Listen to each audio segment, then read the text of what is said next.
Next up, we have Paul Nicholson, who's with A10, Director of Marketing, and he's going to be presenting on IPv6 solutions for the enterprise. And with that, Paul, I'll let you do a little bit of self-introduction too. Just move forward. Yeah, you have that, or I have multiple options.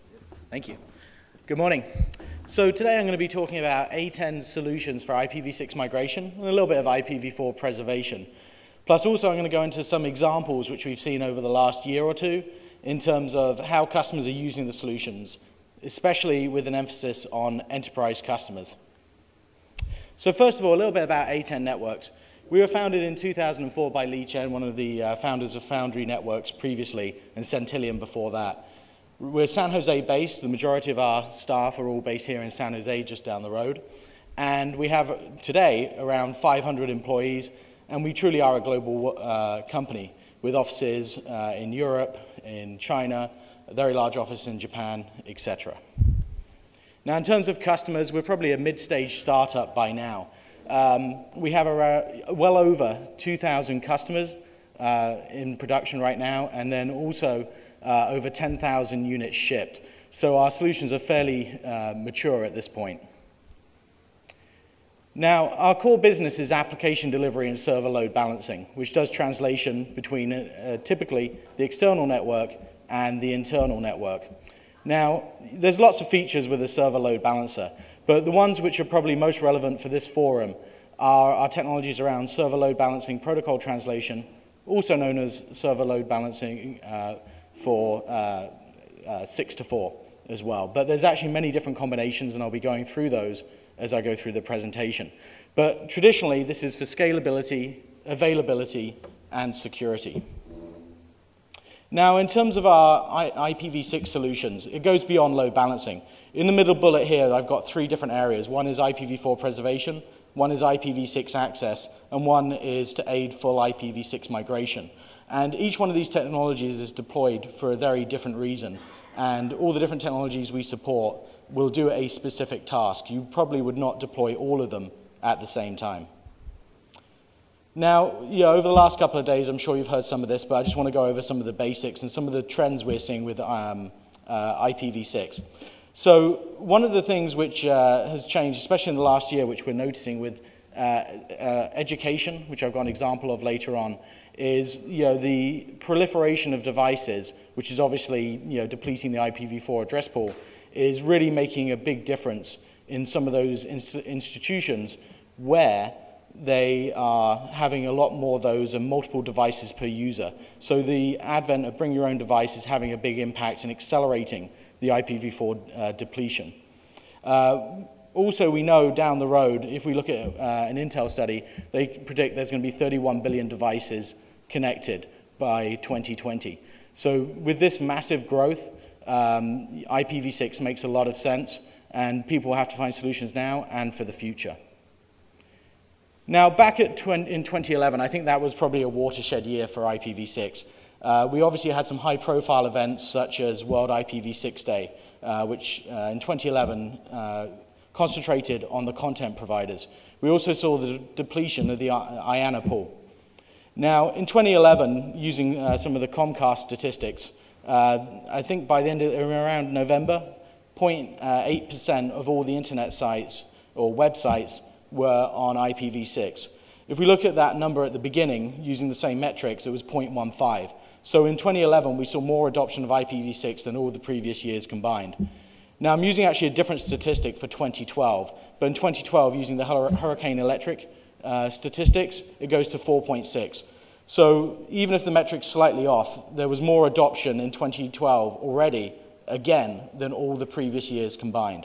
So basically, we can see that the need or the move to IPv6 is accelerating, and I think this is actually pretty dramatic compared to what's been going on in the past. Now, in terms of A10, we've been actually doing IPv6 solutions in different forms since the very beginning. We launched the AX series in 2007, and in 2008 we had our first large deployment. So this was actually for NTT Palala, and this was for a Hikari TV service. So this is video on demand, karaoke on demand. etc. Now, karaoke probably isn't the thing which you're going to have quite a lot of use cases for, but the good thing about this particular network, it was a closed network, so they could actually choose what they wanted to do, and this was really a showcase for IPv6, and they used our devices for all the load balancing traffic within it. Now, obviously, we all know that IPv4 and IPv6 are not compatible with each other, and today, looking at a lot of networks, they may be IPv4 only. They may also be dual stacked so that they have IPv6, but the networks may not necessarily talk to each other. This is really where we come in, because we have a number of different solutions to be able to bridge the gap and solve some of the critical problems out there today. So I'm going to go through all these different ones, but like I say, if we look at things like CGN, we look at SLB-PT, SLB-64, NAT64, DNS64, DS Lite, 6RD, and even NAT46, we can see there's a lot of different solutions out there. It really just depends on what you're trying to do. Now, when we look at all these different solutions, they pretty much fit into 3 different buckets. One is you could actually do a pure IPv6 network, so you could dual stack your systems, have IPv4 and IPv6 on each host. Obviously, you need a full chain of communication all the way from the user to the content for this to be able to work. Another solution where people may not have upgraded so they support both protocols on their network is taking an approach with encapsulation. So that's either tunneling IPv6 within IPv4 or vice versa, having an IPv6 core network and tunneling IPv4 within that. The third option, which a number of these solutions fit into, is translation. So that's basically translating between the protocols, be it IPv4 to IPv6 or IPv6 to IPv4, or even just a combination. Now, looking at some of these core technologies which I was just talking about on the slide when I introduced them, let's actually have a look at what they actually do. So when we look at SLB-PT, this is mainly for web environments, and this basically allows you to enable IPv6 on a public website with virtually no impact to your existing servers. In fact, using your existing servers and not buying any additional back-end equipment. We also have carrier-grade NAT, which can be used to preserve IPv4 addresses as an alternative to regular NAT.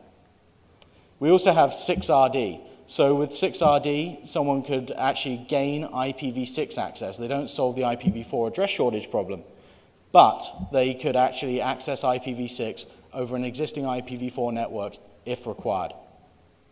Now with NAT64, DNS64, this is actually a solution which enables IPv6 clients to be able to connect to websites which are not already on IPv4. So basically with the NAT64 and DNS64 gateway, that will actually handle the traffic to the IPv4 network, convert it back to IPv6, and send it to that client. So it can actually allow you, an IPv6 client, to get to, say, maybe that other 95% of the internet, which they currently can't get to.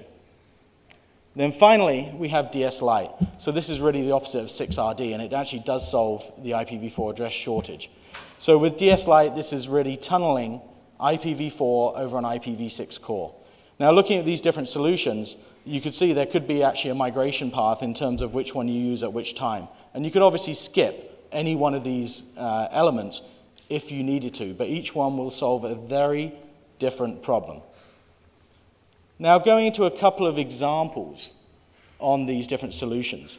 So I'm actually going to spend quite a bit of time on SLB-PT in the next couple of slides. But with SLB-PT, we found this to be a very popular solution. We even use it ourselves internally because it is so easy to deploy. Now, with carrier-grade NAT, this does give you that ability to reclaim those IPv4 addresses very quickly. Obviously, there's a NAT involved, but it does allow you to stretch those existing addresses you have further. Now, on 6RD, a use case for this might be, say within an enterprise, someone needs to access an IPv6 website. Maybe it's an APAC, which they couldn't traditionally. One of the things they could do is use 6RD to access it. And with NAT64, DNS64, we actually had a really good example from one of our large customers. They actually bought a supplier in APAC who was IPv6 internally only. So all their internal clients were IPv6. They couldn't actually access the internal systems by a VPN or whatever in the US after they were purchased, because they were on IPv6, the US company was still on IPv4. So they actually deployed NAT64, DNS64 to get over this problem internally, not on an external gateway, but internally. And what that allowed them to do without changing the network in the APAC supplier, which they had bought, is access all the internal applications they needed to using the NAT64, DNS64 gateway. So this obviously was a very good solution because it saved them a lot of money. There was no need to replace equipment. They just put this box in, no changes to the clients, and they can access all the internal systems of the US company. So this is a very good example of how one of these technologies could actually save money and give a good, quick return on investment. Now, with DS Lite, one of the reasons companies are looking at doing this is they don't necessarily always want to maintain two different networks. In some ways, for a lot of networks, this may be quite forward-looking. But with DS Lite, what they can do is deploy an IPv6 core today and then tunnel IPv4 traffic over that IPv6 core. So that actually allows the retirement of devices throughout the network. Say there's maybe a few hops there with extra firewalls, devices. They could just deploy them in one location instead of having them in multiple locations and have a single network, which is IPv6. Now, when we're looking, one thing we're often asked is, what is the enterprise ROI for IPv6? And this can actually be a tough question. Now, in a couple of those other examples, putting in NAT64, DNS64 for that supplier in APAC made a lot of sense because they could assign a dollar value to it. But that's not always the case. We are, however, seeing with the change in terms of people's attitudes towards IPv6 that it is something that needs to be done, or it will have to be done. It's kind of inevitable. With that in mind, there's certain reasons you may want to give to actually say to your boss to do it now. Now, the first one and the most obvious one, and a great advert for doing SLBPT or even just native IPv6 load balancing, is when you go to a website, you typically see a website, right? Nothing unusual there. You see the content. However, if you were on IPv6 and you're an IPv6 user and you could not get the Quad A record and you could not get to the content, you're going to see a blank page. This would obviously be unacceptable for a lot of organizations, especially enterprises out there. And with such an easy fix to put in something like SLBPT or even just go native IPv6, we shouldn't be seeing this now.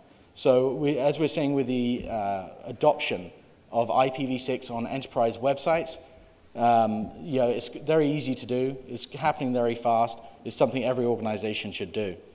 The other thing about implementing a solution like that today is it's a great way to get your feet wet with IPv6. Even if you're not ready to change your core network, you can actually put it on your external side today, so any IPv6 user coming in can connect to that website.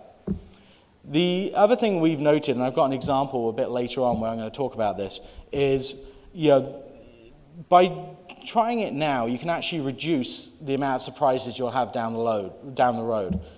IPv6 isn't a Y2K problem, but there are some similar things with deploying IPv6. And that is really just checking that all your applications, especially your homegrown ones, can work. Maybe if you do some custom logging for clients, can it handle the IPv6 address?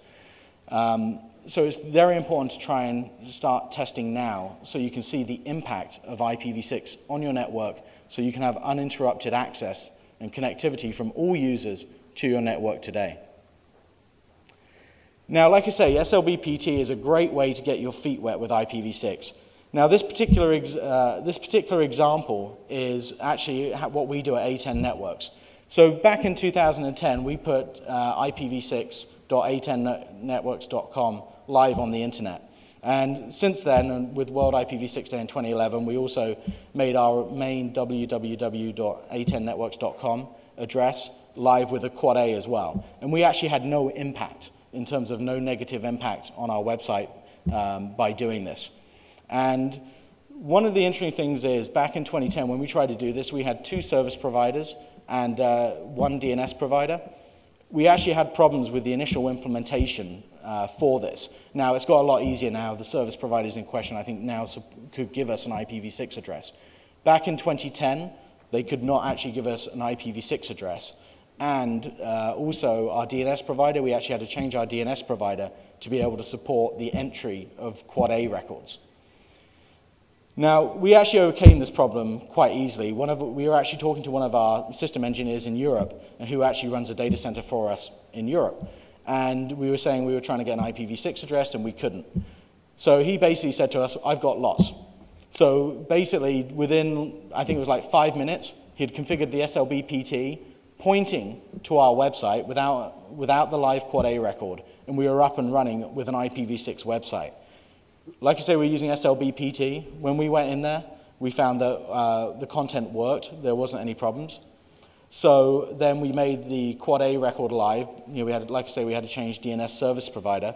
But with that, we were up and running. If you have all your pieces prepared, you could be up and running in around 5 minutes. It is actually that easy if you know how to configure the box, you have the Quad A record, and you have the IPv6 address to go along with it.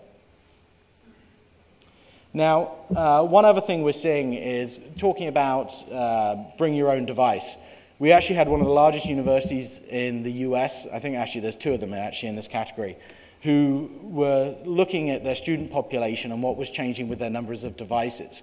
And currently they service up to 50,000 devices on their networks today with their existing IPv4 pool. What they're predicting in the next 2 to 3 years is that there's going to be 200 devices they have to service at peak times on their network. So we can see the sprawl of devices coming out is significant, and it is real. Now, these guys actually had a very significant IPv4 block, but it would be depleted by their estimations. So in the short term, they're going to be using CGN just to overcome that problem. Now, looking at a couple of other examples, this is actually also another example from Holland, which is my second one today. So this was actually a major service provider in Holland. And one thing which is interesting about them is their attitude towards IPv6. They actually are using IPv6 as a major marketing advantage versus their competitors. They're saying everybody needs an IPv6 address on their hosted websites when they're deployed. And I think it was back in November, as it says on the slide, they deployed their 15,000th IPv6 address to one of their customers. Now, one problem they had wasn't actually just getting IPv6 up and running. It was actually finishing off the last few applications on their network which did not support IPv6. So what they used to finish this off, and there's some references, there's more detail on the internet. If you Google it, you can probably find them on there. They actually used our load balancers to front end the last few applications. So their network is actually all IPv6 now. And they're using us for load balancing, SLB-PT, just to make sure those IPv4 applications can be reached by IPv6 clients. Now, another example we had with a large US cellular provider, they actually used CGN as well to reclaim, I think it was around 90% of their IPv4 address space. And they selected us versus some competitors. Okay, that's fine, it was CGN. However, what was interesting, one of the other reasons they chose us was because we also supported NAT 6.4 and DNS 6.4. So, even though they're using a technology like CGN today, their goal is to get onto IPv6 down the road. So by using NAT 6.4 and DNS 6.4, they could actually deploy IPv6 addresses to handsets. And I believe they've only done it in a trial initially to assess the results.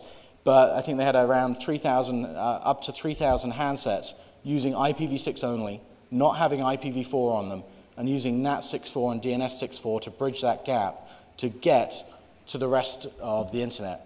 Now, obviously, one of the problems when you use NAT 6.4 and DNS 6.4 and you're on IPv6 is if the application does not support IPv6, you're probably going to have some problems. So there is still some applications out there which may be broken. So there's pros and cons to each one of these solutions, but they can solve very specific problems. Now, looking at World IPv6 Day, we've had 2 of them which we've participated in. And probably our best examples, or some of the best information we've had was actually still from the 2011 one, which was more focused on websites and content providers. Now, looking at the 2011 one, probably one of the biggest takeaways, we had a major web portal who was using us for IPv6 load balancing. Now, the interesting thing is we thought they'd probably be using SLB-PT or protocol translation for their solution. They actually went and used pure IPv6 load balancing to some specialized application or proxy servers in front of some of their existing IPv4 services.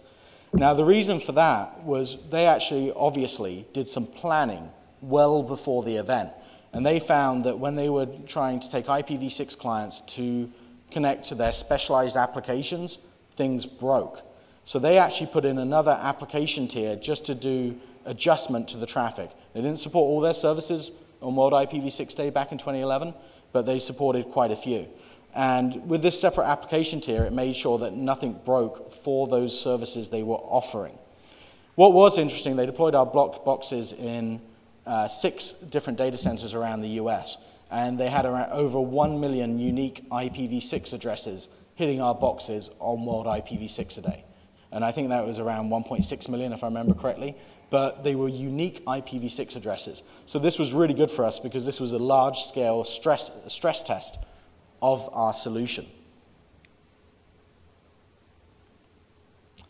Now, with our solutions, we believe there's a few key requirements which customers often look at, and this is the overall list. Now, on the left here, we actually have a diagram showing multiple solutions running at the same time. So those things I talked about, such as 6RD, DS Lite, NAT 6.4, DNS 6.4, can run at the same box at the same time. Now, that technology is called interplay. And that's very important because if you do want to use one of these solutions and use another one later on, having them running at the same time saves money because you do not have to buy another set of boxes. The other thing which is also important was stateful failover. With some of the solutions out there today, if the connection goes down, the state will not go over to the second box. If the second box goes down, something like, say, maybe an FTP connection or something along those lines would have to be restarted. So by having stateful failover, we can ensure a better user experience. We also have, CGN, we talked a little bit about that. We actually have true CGN conforming to the RFCs. Other vendors say they have NAT or carrier grade NAT, and because it's NAT and it's carrier grade. It's not to the IETF draft standard, we do. Logging is often a problem because if you think about it, if you're doing, having 2 different sides to keep track of, both IPv4 and IPv6, especially in translation, logging is more important to be able to identify which user was using which other address, say which IPv4 user was using which IPv6 address. Some platforms have a problem with that. We actually don't have a problem with that, and we offer multiple different ways of logging within our box. Also, we're committed to adding new features into the box. You saw the list earlier on. There's also some examples where we now actually have NAT 4.6. So we actually have some customers in very specific scenarios who want to deploy IPv6 services on their servers, but at the moment just advertise it on IPv4. So we actually have NAT 4.6, which can actually support that as well. Also with our solutions, they come in 1, 2, or 3 rack unit form factors. So within a single rack unit, we can handle up to 120 million concurrent connections, which is a very high number. Now, looking at this next slide, we've also had a couple of reviews, Network World and Scott Hogue, who I think just stepped out, who actually did this review. So basically, looking at different application delivery platforms, we got the highest rating despite having more features than a lot of the competition, and for installation, feature set, and manageability. Another thing we've also done is try to actually take some of the messaging and give examples of our solutions at major events. So we participated quite strongly in the Japan Interop, both ShowNet and then also entering for various different awards. This year we got 2, one of them was related to IPv6. So basically we ran multiple different technologies on the show floor. We did the CGN backbone for most of the network, and then also we demonstrated 6RD, DS Lite, and other solutions. And what we did here was we also simulated a bring your own device environment, so people could either use iPads, which we provided to connect in and go and traverse the networks to see how it worked, but they could also bring their own mobile phone or their own iPad to actually do the same thing, so to simulate a real-world network. And we actually got the best of ShowNet for that, showing all those technologies interoperating with other vendors as well. Now, looking at some of the solutions we offer, we actually have specific advantages in specific hardware platforms. It really depends what you're looking for. So looking at this particular box, we can do around over 100 gig of throughput in a single rack unit box. So if you're looking for very high throughput, we can do that in a single 1U box. However, where it gets interesting is when we look at some of our boxes which are accelerated by using specific chips, specifically FPGAs and layer 2, 3 ASICs. So looking at our latest box here, this is the 5630. So this can do IPv6 migration, but what it does is take the packets per second to a much higher rate. And this is all related to the FPGA and the layer 2, 3 ASIC. And this is probably more geared towards service provider than the enterprise. This box is probably more an enterprise box. But with this one, for service providers who are looking for that very high packets per second rate, the hardware acceleration is key. The numbers vastly outstrip those without the hardware acceleration. So with our solution, we actually have a very mature solution, which we've, a couple of years ago, I used to actually talk about how a lot of our solutions were in trials, because they were in trials for a lot of time, say maybe a year or 2 years. Now we actually have a lot of mature implementations for all the technologies, DS-Lite, SLB-PT, 6RD, and CGN as well. We were also often a choice because of our form factor as well. We're not a chassis solution. You can buy one of our boxes, put it in a rack, one rack unit, and it's a lot less expensive than a lot of the competitors out there. Now, this is my final slide. So really, this is a slide we often talk to customers about, especially on the enterprise side, in terms of what to do next. So as we gave the example with that on World IPv6 Day in 2011, we really say test your applications, especially if you have homegrown applications where there's no vendor to certify that your application will work with IPv6. It might be something very small which creates a hiccup on your network. So it's always best to test the application and do that well ahead of time. Don't wait till the last minute, it will cost more. With that testing, that will really tell you what the impact on the existing infrastructure is and it might actually also give you a roadmap to what you should be doing. Deploying something like SLB-PT, like I said in the earlier slides, is really a great way to get your feet wet because you actually have a production system which is quite safe to play with right now. And it also has the side benefit of training your staff on using IPv6 because we do find there's a lot of people who are kind of scared and they think IPv6 is actually harder than it is for some of these basic tasks. And really, just enabling your website will ensure universal connectivity from anyone in the world who wants to get to it, but also that your staff are starting to get their feet wet with that, with IPv6. Now, the other thing is also before you do IPv6, you have to look at your network and work out what you're trying to do. With those different solutions we talked about, they all solve different problems. So are you trying to do IPv6 access? Are you trying to preserve IPv4 addresses? Are you trying to enable a public web presence? You really just have to look at the exact thing you're trying to do, then pick the right solution instead of trying to fit the solution to your network. So with that, I think I'm actually on time. So I'll say thank you and... quick question. Sure. So with IPv6, what kind of testing have you incorporated in your security development lifecycle? And what kind of security testing are you on the AF? So we do actually have some penetration testing done back at the office as well. So we have there's various different testing suites we use. We have all the standard testing gear, such as Ixia, Avalanche boxes, Aspirant, etc. And we have engineers who test it there. We actually have a bunch of security solutions in our box, so they actually do penetration testing on the boxes when they do it. Any official certifications you guys are going for, like EAL or? So that's a lovely question. It's almost like a setup. So today we actually announced the EAL 2+ certification. So if you look on our website, our press release came out today.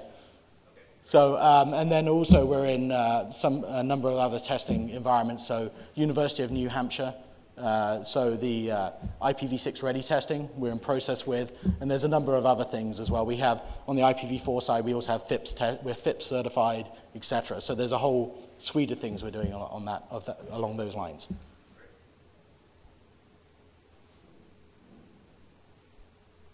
Okay, so we're good. Thank you.